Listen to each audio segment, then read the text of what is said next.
Okay, everybody, we're going to go ahead and get started. As I promised last time, I'm going to have some updates for everybody. So we have the most recent metrics, volume and turnaround times, some quick updates on office hours, and then some general updates. So metrics. In the last 6 months, we've had 473 new studies, 59 in the last 30 days. And this is both full board, expedited, exempt, and reliance studies.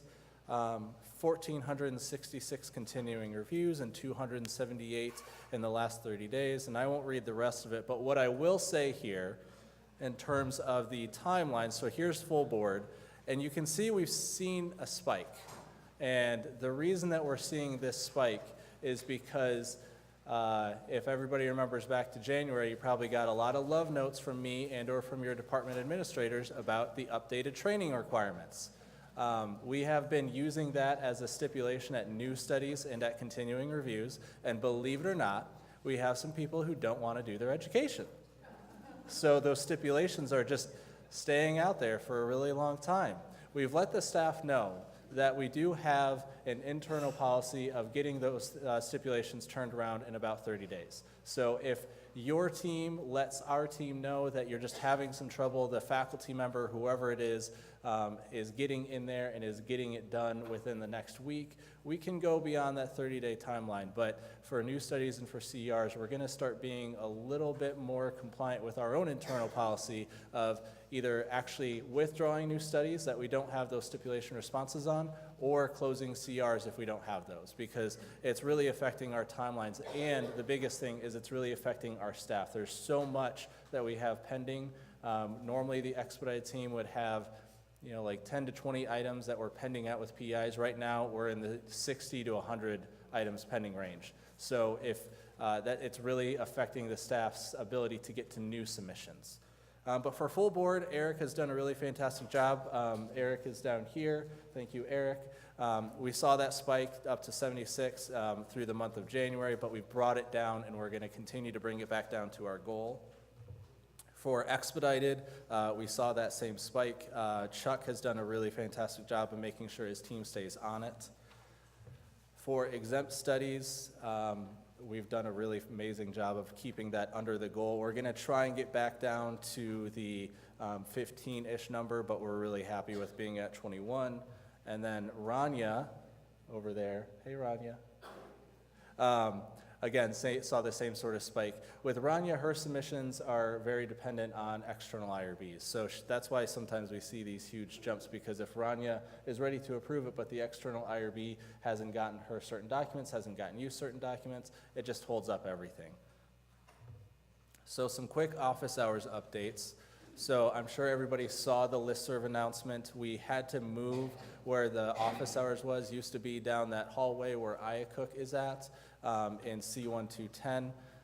That office is now going to be where conflict of interest is going, because they are moving from North Campus to South Campus. So for the first and third Mondays, those are going to be up where we're at. So if nobody knows where we are at, we're in the Bass building on BL9. So if you come to the office hours on Monday, you'll see us, and you get to see our office, see our amazing view of highways and other buildings. And then for Thursdays, it's still going to be the same times, but it's going to be in JA5, which laptops set up in the rooms, because previously C1210 had the computers, so we have laptops there. And we're also working with Parkland Children's Spa. We're going to try and make office hours more of a one-stop shop. If you have any questions, Eric, again, hi Eric, he is owning office hours. So if you have any questions, comments that can't necessarily go into the REDCap survey, let Eric know. And then general updates. So for anybody who's heard, we are streamlining EIRB. So I'm going to pick on Ann. Ann is from AIS up there, so every time we ask for changes, we have to go to Ann, and then that creates work for Ann. It's not just a magic button that gets pushed of now all of a sudden things get changed in EIRB. It requires a lot of work on AIS's part. So we've started a project to streamline a lot of what EIRB requires right now. When that is live, we're expecting a go live sometime in June. And we're going to have training twice weekly, so more details to come, but we're going to have a computer lab and everything and we'll have more information about how you get signed up for those training opportunities. And then we do plan on making a lot of website changes, because if you go to our website, it is entirely possible that you'll go to, you're trying to find a particular page like data safety monitoring committees, but you have to click on 2 or 3 pages worth of levels just to be able to see that in that side menu. The website is huge. When I printed off every page to figure out how much we could reduce, I was just thinking I'm just going to take half of this stack and throw it away, and we'll assume that we're probably pretty good. It's gigantic. So we're going to try and improve it so that it's easier for us to manage and have appropriate information on there, but also easier for you to find information that you need. So this month's presentation is obtaining informed consent, consenting non-English participants with short and fully translated forms. So this is the third in the series. April is going to be adolescent participants obtaining assent and respecting dissent. And then we're also combining the consenting adults with diminished decision-making capacity, because we've gotten a lot of questions that are really random, really weird, and so that's going to be the May session now is going to be additional considerations for informed consent. And I'm not going to give anything away for that, so that's going to be a special surprise. But as we did before, here are all the applicable definitions. Children are people who have not reached the age to consent for themselves. Assent is an affirmative agreement to participate in research. Permission is the agreement of parents or guardians for the participation of their child or ward in research. A parent is a child's biological or adoptive parent, and a legally authorized representative, somebody who is authorized under applicable state or local law to consent on behalf of a child or a person. So we're going to be doing 3 performances today. We're going to be doing a short form, a fully translated consent form, and then another short form.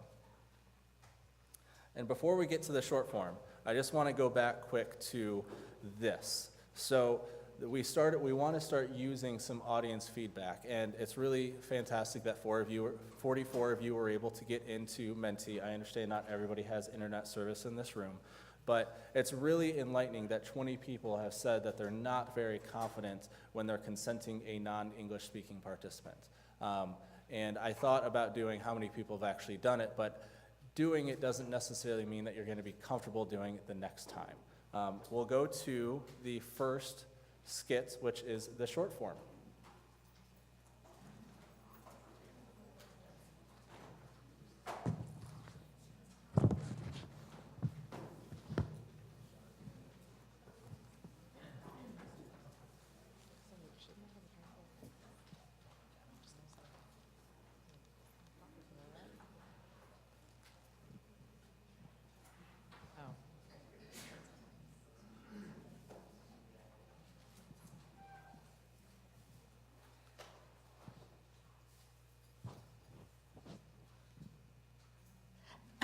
I have a patient in here for your study, but she doesn't speak English. Oh, okay. Okay? Let me call the Spanish translator.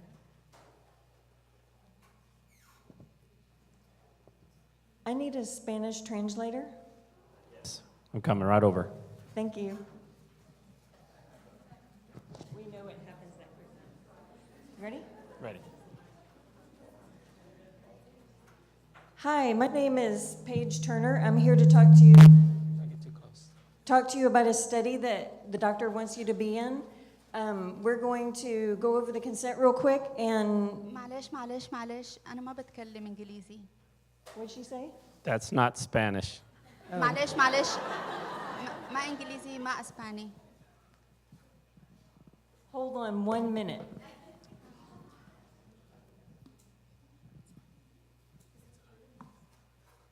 Can you pick one? نعم. أنا بتكلم العربية عربي. عربي. You speak Arabic. Okay, thank you. I'll be right back. شكرا.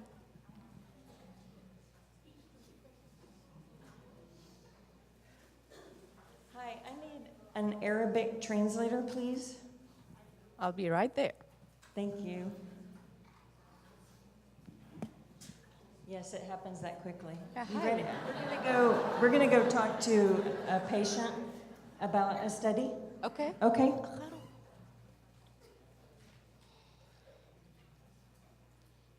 مرحبا. أهلا وسهلا أهلا. مين حضرتك؟ أنا الانتربريتر، أنا الترانسليتر، راح أعمل لك ترجمة. أخيرا حد للinformed بيتكلم عربي. consent. أهلا وسهلا. النيرس أو الكوردينيتور هلا راح تشرح لك وأنا راح أترجم لك. شكرا. Hi, my name is Amy. I'm going to talk to you today about a clinical research study. اسمها إيمي وراح تتكلم معاكي عن دراسة طبية. أهلا يا إيمي. I'm going to go over a few paragraphs and she's going to interpret. راح تحكي لك عدة فقرات وأنا راح أترجم لك إياها. شكرا. So before you agree, the investigator must tell you about. Again, please. Before you agree, the investigator must tell you about. قبل ما توافقي إنك تكوني في هاي الدراسة لازم الانفستيجيتور أو الباحث يقول لك عن The procedures, the purposes, and the duration of the research. عن طريقة البحث والإيش الأشياء اللي لازم تنعمل في هذا البحث والمدة الزمنية اللي أنت مطلوب تشاركي فيها. Any procedures that are experimental. أي إشي تجريبي، أي sorry. تجريبي يعني حتجربوا فيها؟ أنت حتجربوا فيها؟ Yeah, are you gonna do experiments on her? It's part of the research study. هي جزء من البحث الطبي. هتعملوا فيها بحث؟ Are you gonna do a research on her? We're talking about a consent to be in research for this XYZ study for the treatment of your heart condition. هي عم تحكي لك هلا الانفورمد كونسنت. أيوة. يعني راح يحكوا لك بالضبط ايش اللي راح يصير وانت أيوة. حره توافقي او لا. يعني ممكن أرفض أو لا. she can say no. Yes. Yes, You're you can. allowed to say no. We're just going to talk about it right now. And then you can make a decision. بتقدري تعملي القرار بعدين. هلا رح نحكينا رح نشرح لك بالضبط ايش رح يصير. So we're also going to tell you about foreseeable risks, discomforts, benefits of the research. Again, please. So we're going to tell you about any foreseeable risks, رح نحكي discomforts, لك عن and كل benefits of the المخاطر research. والمنافع and Discomforts, risks, benefits. اي شيء مش رح ترتاحي فيه كمان في هاي الدراسه اي شيء رح ينفعك كمريضه. We're also going to talk about any potentially beneficial alternative procedures or treatments. رح نحكي كمان اذا في بدائل مفيده ده لك. كلام صعب. This is really hard. And any confidentiality. ورح نحكي كمان كيف رح نحافظ على سريه معلوماتك. يعني حيكون بحث سري؟ Is it gonna be confidential study? Is it gonna be confidential study? It will remain as confidential as possible. رح نعمله سري قد ما نقدر. طيب. Okay, so now we're going to talk about, this is the actual consent for the research. The other form that I was reading is the short form. اللي كانت تقرأه قبل شوي عبارة عن فورم قصير بس انت عشان نقول لك احنا شو رح نقرأ لك هلا. نشرح ده لك كله هلا. كان فورم قصير؟ فورم قصير هلا الفورم الطويل. طيب. It should take about an hour. رح ناخذ ساعة. ساعة من وقتي؟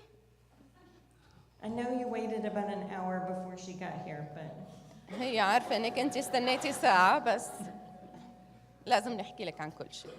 لو لازم ما فيش مشكلة. If you have to, it's okay. okay. So the instructions are, please read the consent carefully and take your time in making a decision about whether to participate. رح نقرأ لك رح أترجم لك هذا الانفورم كونسنت وبتقدري تاخديه معك على البيت وتحكي مع أهلك عبال ما تفكري وتعرفي إيش بدك تعملي. يعني ممكن أخذ وقتي أفكر، ما لازم أحسم الأمر. Yes, she can take her time to think Okay. about it. Right? Yes, you can take as much time as you need. ممكن أخذ وقتي. As the researchers discuss the consent with you, please ask him or her to explain any words or information you don't understand. وإحنا بنحكي إذا ما فهمتي أي كلمة اسألينا. أنا عمال أسأل. She's asking already. Okay. The purpose of this study الهدف من هاي الدراسة Risks, inconveniences, discomforts, and other important information about the study are listed below.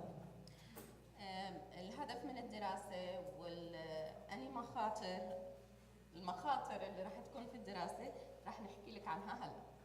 If you decide to participate, you will be given a copy of this form. إذا قررتي وافقتي هلا أو بعدين راح نعطيكي نسخة من هذا الانفورم كونسنت. شكرا. So this is a double-blind study. هذه دراسة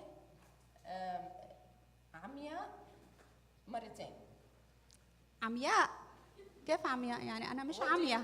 What do you mean أنا by بشوف. blind? She's not blind. Oh, well, it's how the study is set up. So you may or may not get the study drug.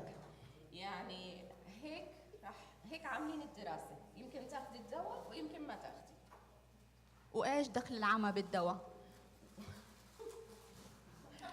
How is blindness related to the study drug? So only the Amy, pharmacist won't Amy, know who's Amy, getting the I'll, drug. I'll save you from answering that. Let's assume that the consent process has now happened. Yes. We'll save you. I had this built in. And the patient wants to participate. We really just wanted to show the interaction between an interpreter, a patient, and the person obtaining consent. So as the narrator, the patient has given her consent. She wants to participate. So getting the or signing, we have an Arabic short form down here. Amy has that in her hands. And so the patient would sign the Arabic short form.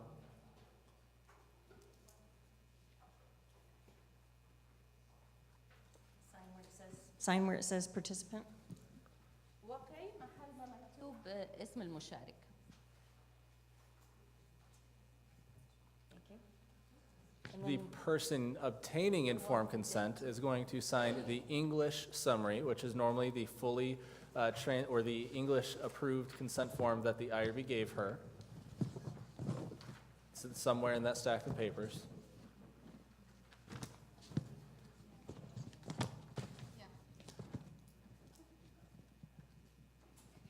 And then Rania is going to sign both forms.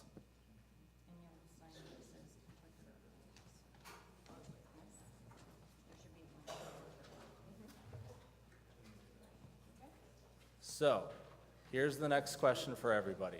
If everybody wants to pull out their phones and answer this question. Thank you so much to our actors.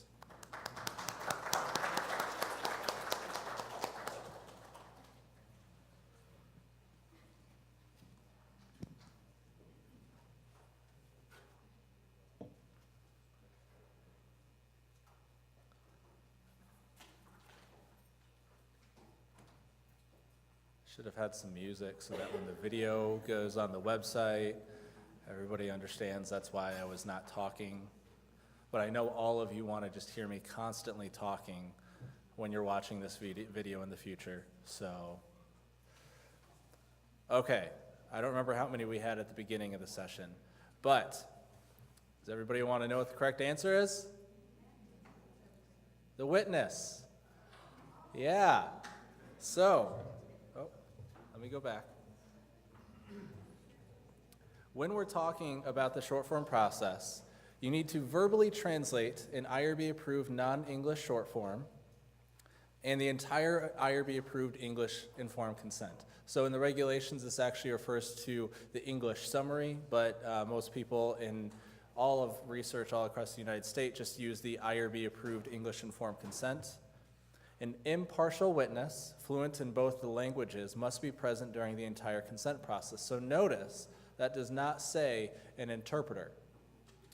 But an interpreter can be the impartial witness as long as that person is not affiliated with the study in any way. So if you're talking about an interpreter who happens to work in the ER, they're not listed on the study in EIRB, they're not necessarily on the 1572 log, they're not engaged in the research, they can serve as the witness.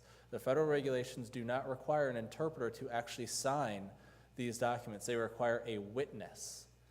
So when we're talking about somebody who works on the research team who also speaks the language of the participant, you need to have somebody else who can understand both languages being spoken, and that person would sign as the witness. So that's why, in general, most of the time, an interpreter serves in that role as a witness.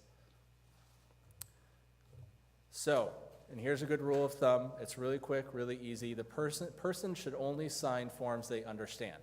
So when we're talking about the short form, the participant or the LAR will sign the short form because they understand that language. The person obtaining consent signs the English version of the consent. And the witness will sign both the short form and the English consent because they understand both languages. Now, here's the confusing thing that I've heard coordinators bring up in the past. Why am I giving the patient a copy of both the short form and the summary to the participant if they don't actually understand that language? Well, the reason is because the federal regulations require that copies go to the participant. And just because the participant may not understand it, they may be able to go home and have somebody who speaks and reads English, and then that person would be able to give them the information out of that English summary. So, a properly executed non-English consent form process. We have the English consent form here, and you'll see a really nice cross out where the legally authorized representative would sign. And here's all the arrows. So this was not an assent, or the assent would also happen on the short form. I know that our current consent forms say interpreter on them. They will be changed to say witness. So that is happening.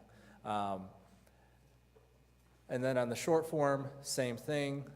Again, if you can read Spanish, I'm sure we can all understand that interprete really means interpreter. That will be changed to witness. So this is what it should look like. And here's all the arrows for that.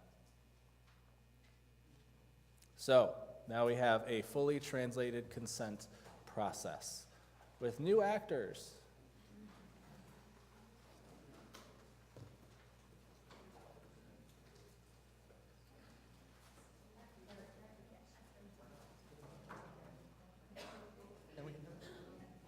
Hello? Is it me?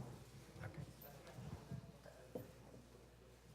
Beep, boop, beep, boop, beep, boop. Oh, look, a patient that qualifies for my study. The chart says he only speaks Spanish.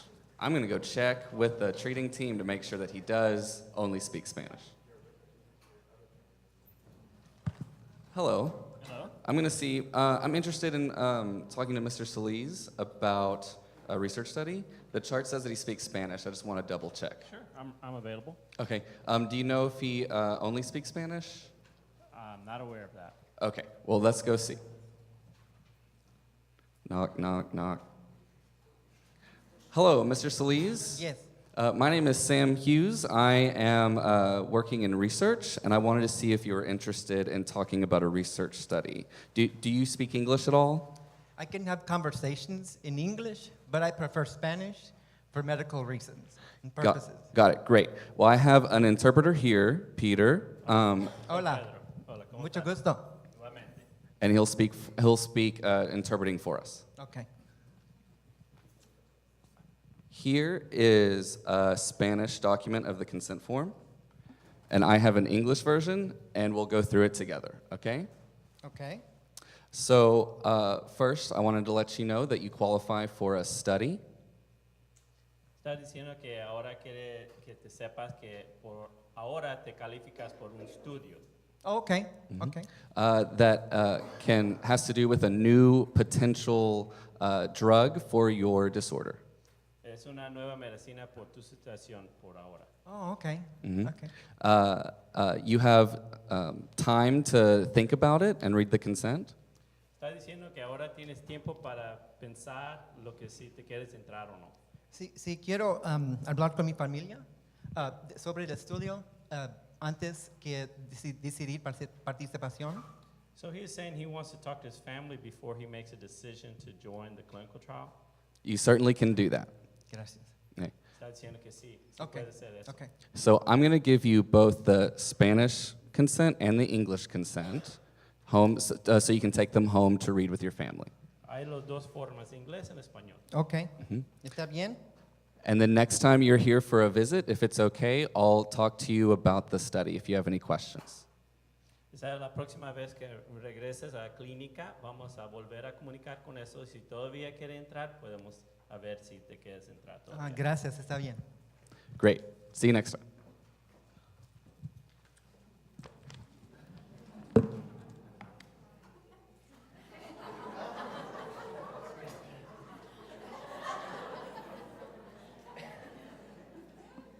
I do want to point out that the interpreter and the person obtaining consent are not changing their clothes. The poorly paid research coordinator has one outfit. Peter, Mr. Solis is here. Would you mind coming with me to speak to him about the study? Sure. Great. Let's go. Knock, knock, knock. Hi, Mr. Solis. Hola. Hi, I Sam again, if you remember sí, me. Sí, Okay. recuerdo. This is Peter again. We're going to talk about that research study. Okay. So did you get a chance to read it with your family? Sí, sí, me habló con mi familia. Did you have any questions or concerns? No, yo entiendo que existe una posibilidad que voy a recibir no medicina. So he was saying that he did review with his family, and he's saying that there's a possibility that he could receive a placebo, which doesn't have any medication, and he wants to know about that. Yes, that's correct. There is a chance you could get placebo, which means that you wouldn't have any medication. Está diciendo que sí hay chance, probablemente te vas a recibir placebo que no tiene medicamento. Okay. In this case, you would be, there's a 50% chance that you might not get the drug. Está diciendo que 50% probablemente no vas a recibir la medicina. Okay. Pero existe una chance que puedo recibir la medicina también. He wants to know if there's a chance that he could probably get the medication. Yes, there's a chance you could get the medication. Sí. Okay. In this case, of course, we will follow you very regularly to make sure that you're okay through the study. Está diciendo que vamos a seguir checando tu salud dentro cuando estás en el estudio, que estás bien y que no tienes ningún problema. Okay. Está bien. You may also leave the study at any time if you feel uncomfortable or there's another treatment available. Dice que no, cuando tú quieres tomar decisión, te puedes salir de estudio al Okay. momento que tú quieres. Okay, se puede salir cuando quiero. Sí, cuando Okay. quieres. I understand that. Do you have any other questions about the study or the placebo? No, me gustaría participar en este estudio. So yes, he's saying he wants to participate. Great, great. Then we'll go ahead and go through the consent form and sign. So the participant has indicated that he wants to participate. So he is going to sign on the fully translated Spanish consent form. Yes, you'll sign here. And the person obtaining consent, because he does not understand Spanish, will sign on the IRB-approved English consent form. And their signatures are beautiful. If you could see them, you'd be so impressed. And then what the coordinator will do is he will go make a copy of both forms and bring both forms back for the participant, and we can assume that that happened. Thank you very much. See you next time. Wow, okay, so apparently this question was open. Or some of you are good at getting into the computer. So, when using a fully translated consent document, the interpreter must sign the consents.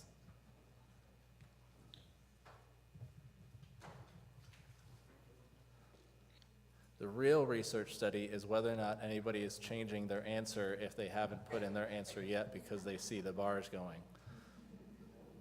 Okay, so we were at about 50 last time. Well, I don't see where my button is at for correct answer, but the correct answer is false. When we're talking about a fully translated consent document, the interpreter does not need to sign that document. What you need to do is you need to make sure that in your consent note, you fully document, go on ahead. You document that the interpreter was present. Depending on who it is, it's a really good idea to get their name, potentially employee number, depending on who you're talking with. But the participant or LAR signs on the fully translated consent form. If the participant is a minor, they must sign on the assent line. The person obtaining consent will sign on the IRB-approved English document. And the person obtaining consent also writes a note on the English consent signature pages that states, "See the foreign language version for participant signatures."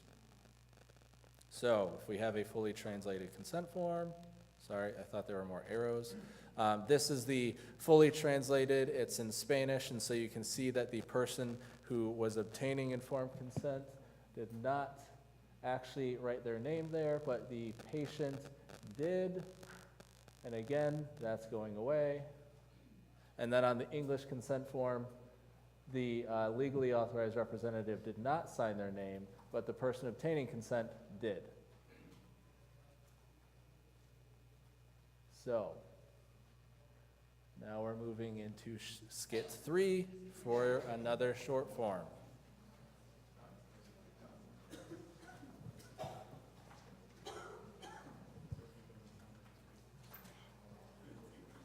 Beep, boop, beep, boop. Oh, look, there's a patient that qualifies for my study. It says he speaks Spanish.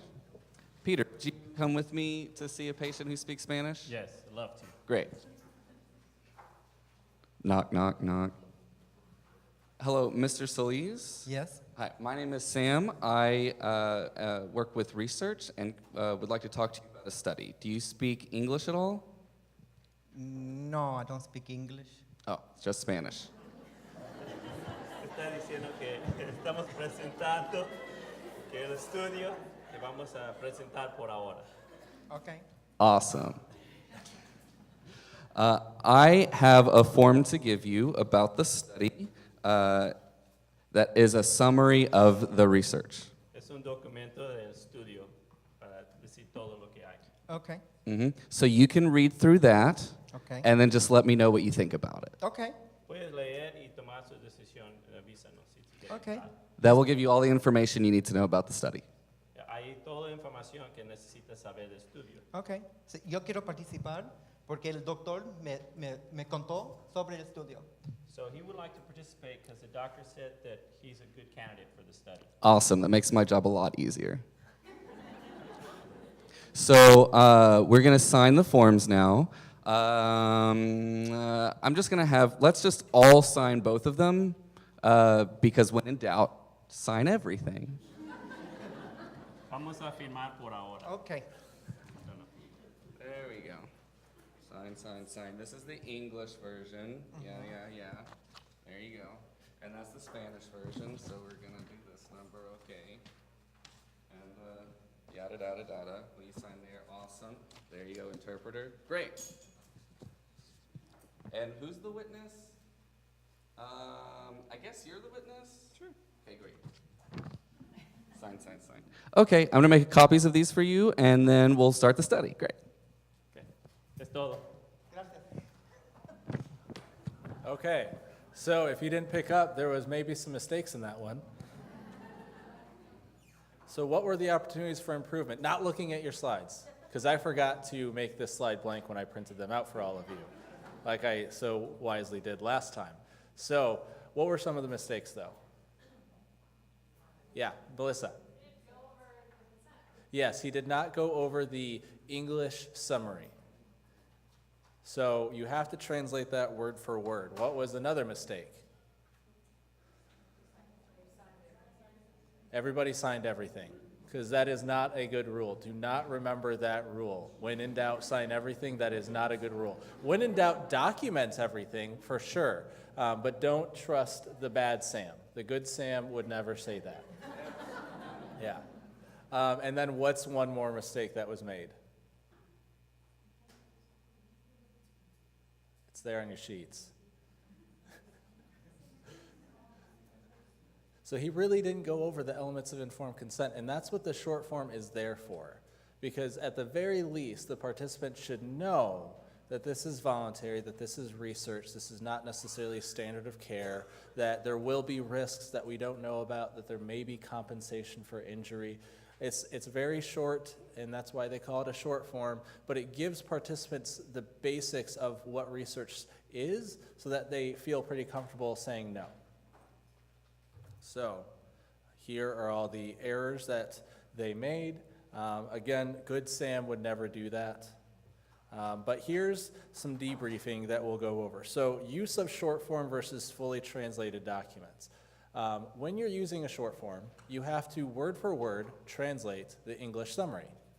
And for anybody who has ever done that, I have. It took me 4 hours to go through a 20-page consent form, answer all questions. This was in the ER. I was nobody's favorite person after that because I was taking up a room because I wouldn't let the patient move to the hallway beds or anything like that because that's not private and they deserve a private place to participate in or to consider their participation. So it was very, very rough.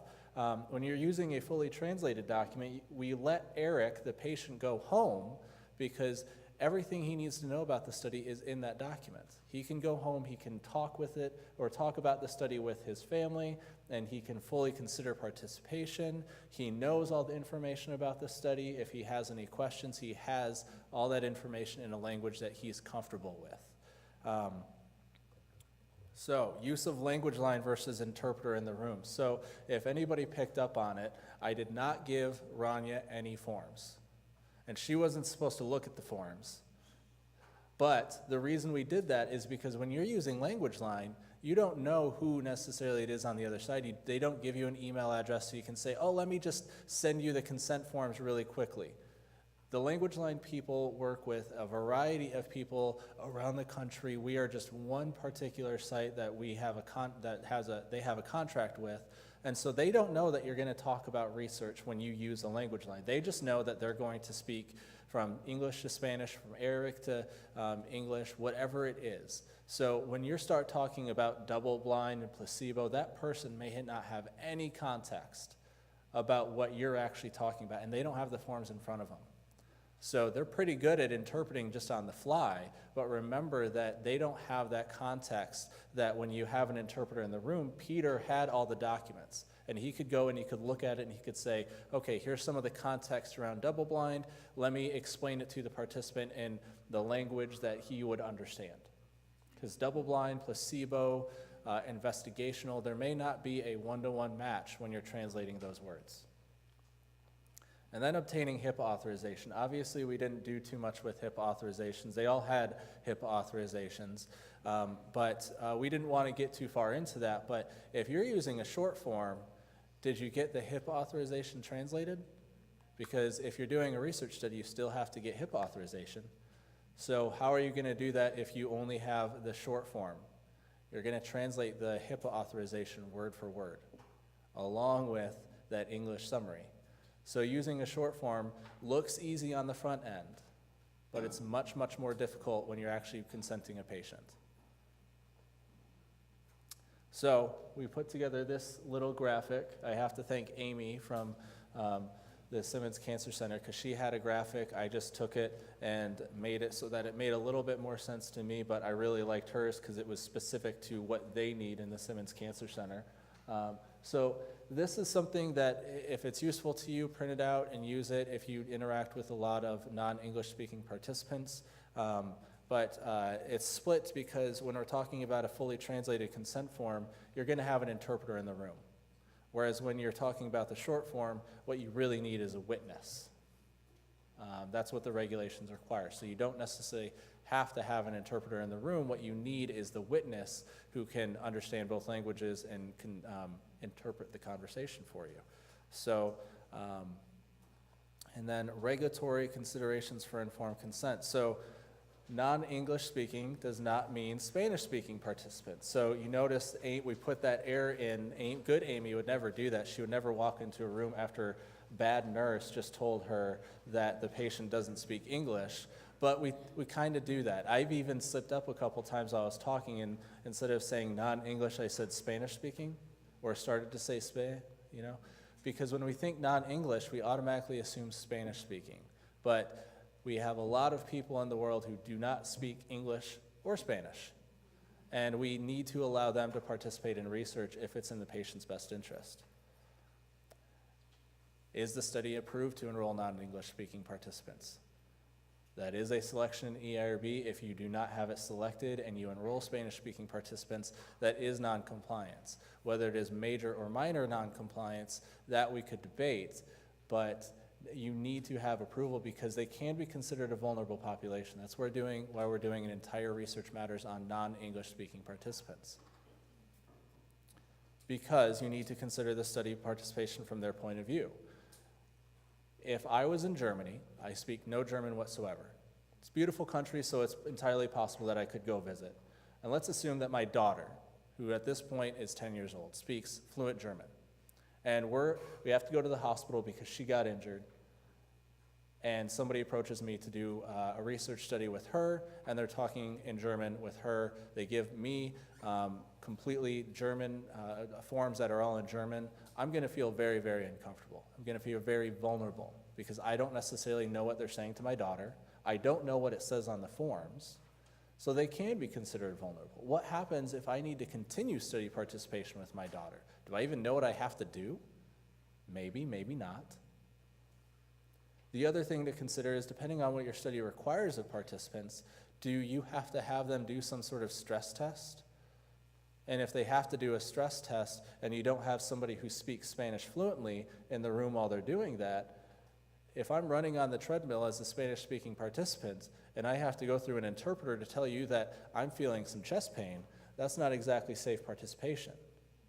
So you have to consider, what is the study requiring of the participant, and are they safe? Can the study support the cost of translation interpretation, / does the study have infrastructure in place to support non-English speaking participants? So I throw this out there because you need to consider it as you're considering starting your study. Now, if you come to the IRB and you say we're not going to enroll participants because we can't support the cost of translation, we're going to tell you that's not an adequate exclusion. But you also need to consider it, because if you're going to the NIH and you're saying, I want to do this amazing study and I need $50,000 to do it, and you don't consider the cost of translations, then you might be out $10,000 from your budget to actually get the translations done. But then from an infrastructure point of view, Jane Cameron Rotz participated a lot in producing this particular presentation, and she has one physician who speaks Spanish fluently. And we're talking about patients who need to potentially be able to call in and let her know that something is going on. So that physician is the main point of contact for those Spanish-speaking participants. That's really good infrastructure to help protect your participants. You need to consider that. If they need to call me in the middle of the night, if somebody calls me in the middle of the night and I'm the research coordinator and they're only speaking Spanish, I'm going to be absolutely no help whatsoever because I don't speak fluent Spanish. And if they are enrolled and the activities continue, what are the plans for accommodating that patient in the future? So we put this up there because right now we approve short forms at the outset. But if you enroll a participant and then you expect some sort of really complicated study design and they're going to follow it, they don't have that in a language they understand. Do you really expect that they're going to be able to be compliant with your protocol? Maybe, maybe not. So, some reminders, same reminders as last time. Only study personnel may obtain informed consent. Consent in participants or their natural language. Use a currently approved IRB informed consent, blah, blah, blah, blah, blah. I'm not going to read the rest of it because we have a quiz. So if everybody goes back to the app, again, it will give you a template name. You can accept that name or you can create your own. There's not going to be any awards for most clever name. And what it will do is it will show the question, give 20 seconds, and then, or it's 10 seconds, and then it will show the answers, and then you have 20 seconds to put your answer in. Okay, we're at about, I'm really interested by all the icons. Okay, so here's the first question. The short form information includes only consent elements, study-specific information, elements and contact information, or contact information. 10 seconds. 5, 4, 3, 2, 1, and Sorry. Okay. So, elements and contact information is correct. So generally when we talk about the short form, we only talk about the consent elements, but it does have those blank lines for who they should be contacting. So it's really important that they have that, because if they have questions, they need to be able to contact somebody.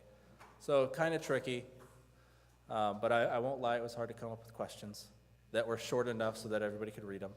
So here's the leaderboard.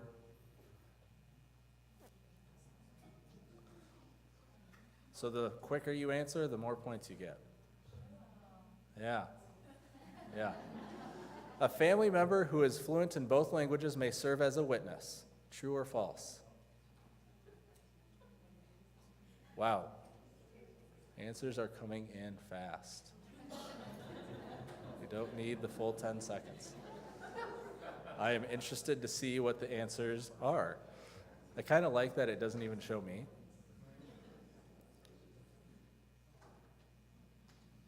According to the federal regulations, a family member may serve as a witness because the federal regulation require an impartial witness.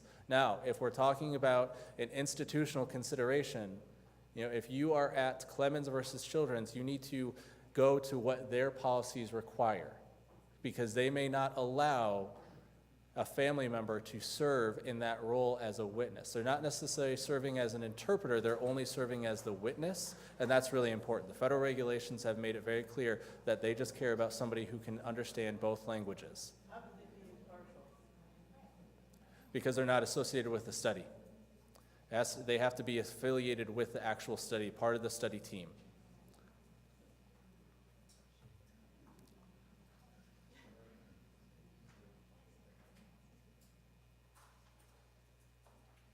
So whoever SC is now winning. Okay, so the third question.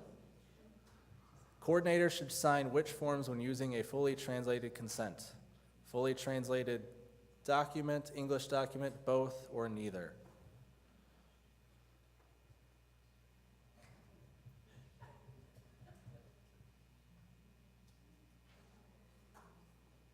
Three, two, one. English document, which is correct. Good job, everybody. Okay. If the coordinator speaks Spanish, then they would sign the fully translated. I wanted to put that in here, but then the question got really, really small, and I can't adjust the spacing.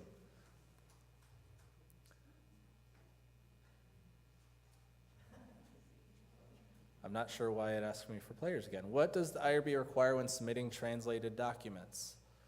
Certification, completion of verification form, notarized certification, or option 1 or 2?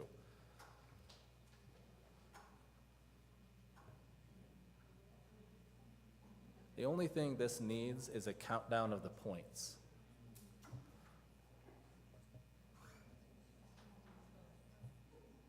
Option 1 or 2.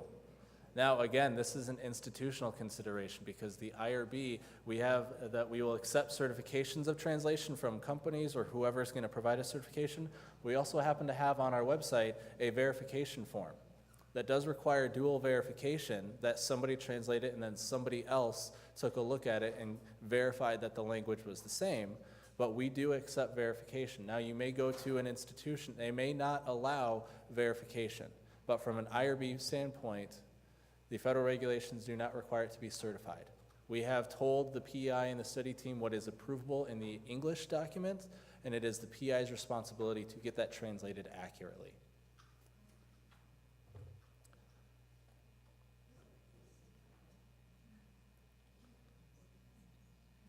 Very interesting usernames.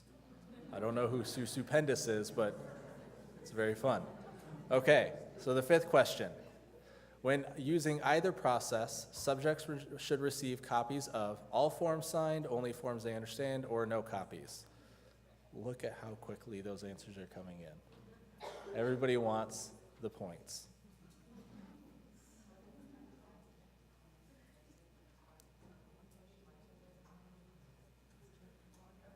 Okay. I gave away the answer at the beginning. It's all forms signed. They need to get copies of all forms signed. So is Susu Penda still in the lead? I don't think they are. I think it's, oh, they are. Look at that, 200 points. So last question. Yeah. The HIPAA authorization document must always be translated fully and IRB approved. True or false?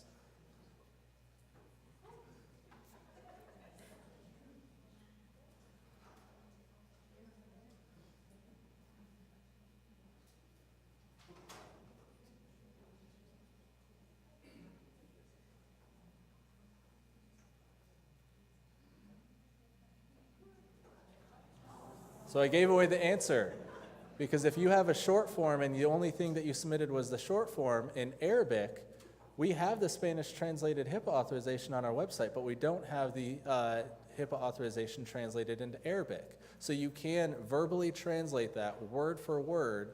You do have to have a waiver of documentation. So in HIPAA words, that's an alteration of authorization that notes that for those particular participants, you're not going to get a written authorization from them. So that probably really affected the leaderboard.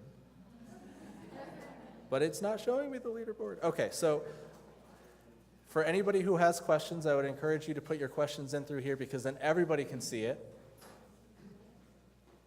and I can answer them. Is anybody putting in a question? Yes, no?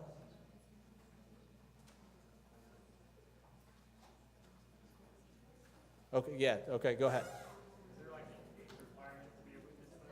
The question is, was there an age requirement to be a witness? There is not necessarily an age requirement from the research regulations. Again, I know that if we're talking about some institutional considerations, they may consider that witness an interpreter, and therefore their interpreter requirements of who can serve as an interpreter may apply. But from a research regulation standpoint, there is no requirement on age for the witness, no.